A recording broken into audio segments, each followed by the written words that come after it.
ទីនេះគឺជាសាកសីរស់សម្រាប់បង្ហាញទៅកាន់ពិភពលោកថាកម្ពុជាគឺជាប្រទេសរងគ្រោះ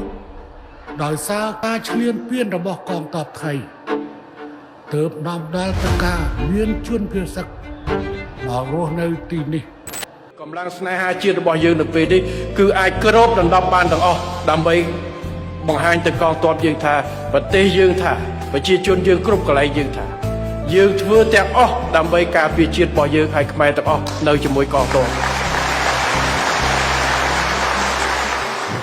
ជាយោព្រះជាណាចក្រកម្ពុជា